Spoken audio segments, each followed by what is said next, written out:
দর্শক, ভোট দেওয়ার জন্য রাজধানী ছাড়ছে মানুষ। এই মুহূর্তে শাহবাগে আছেন সহকর্মী মুহিবুল্লাহ মুহিব। সরাসরি যুক্ত হচ্ছি তার সঙ্গে। মুহিব, শাহবাগে এই মুহূর্তে পরিস্থিতি কেমন দেখছেন? নাদিরা, আমি যেই জায়গাটিতে দাঁড়িয়ে আছি, আপনি জানেন যে নগরীর সবচেয়ে ব্যস্ততম একটি সংযোগ স্থল শাহবাগ এই চত্বরটি, এবং এখানে কিন্তু চতুর্দিক থেকে সবসময় যানজট লেগে থাকে। কিন্তু নির্বাচনের ঠিক একদিন আগে এখানকার পরিস্থিতি কিন্তু অনেকটাই ভিন্ন, অনেকটাই কমে গেছে যানবাহন এবং মানুষের চলাচল।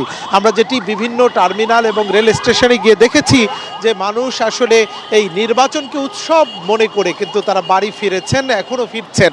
অর্থাৎ পছন্দের প্রার্থীকে ভোট দিতে যার যার এলাকায় তারা কিন্তু ফিরছেন। এবং আমরা দেখেছি প্রতিটি যানবাহনে দূরপাল্লার বাস থেকে শুরু করে ট্রেন, লঞ্চ, প্রত্যেকটি জায়গায় কিন্তু এই মানুষের যে ভিড়, সেটি অনেকটা সেই উৎসব মুখর দিন, অর্থাৎ ঈদের সময়ের মতোই।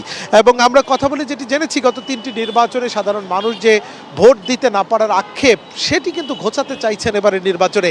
সবাই মনে করছেন যে এবার অবাধ, সুষ্ঠু এবং নিরপেক্ষ একটি নির্বাচন হবে, এবং সেই নির্বাচনে তারা তাদের পছন্দের প্রার্থীকে ভোট দিতে পারবেন।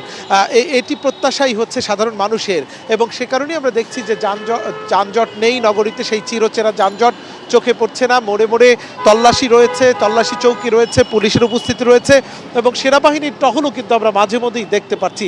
তবে এই বেলা গড়িয়ে সন্ধ্যার পরে যত রাত দীর্ঘ হবে, ততই কিন্তু আইনশৃঙ্খলা বাহিনীর যে উপস্থিতি এবং তাদের টহল, সেটি কিন্তু আরও বেশি বাড়বে। এবং বিভিন্ন জায়গায় মোবাইল কোর্টও আমরা দেখেছি, র্যাব, সেনাবাহিনী এবং অন্যান্য আইনশৃঙ্খলা বাহিনীর সব মিলিয়ে একটি অবাধ, সুষ্ঠু এবং নিরপেক্ষ নির্বাচন অনুষ্ঠানের জন্য সর্বাত্মক প্রস্তুতি রয়েছে আইনশৃঙ্খলা বাহিনীর। আমরা সেটি লক্ষ্য করেছি। তো এই ছিল আমার কাছে শাহবাগ এলাকার থেকে সার্বিক পরিস্থিতির তথ্য। মুহিব, আপনাকে ধন্যবাদ। দর্শক, রাজধানীর শাহবাগ থেকে যুক্ত ছিলেন সহকর্মী মুহিবুল্লাহ মুহিব।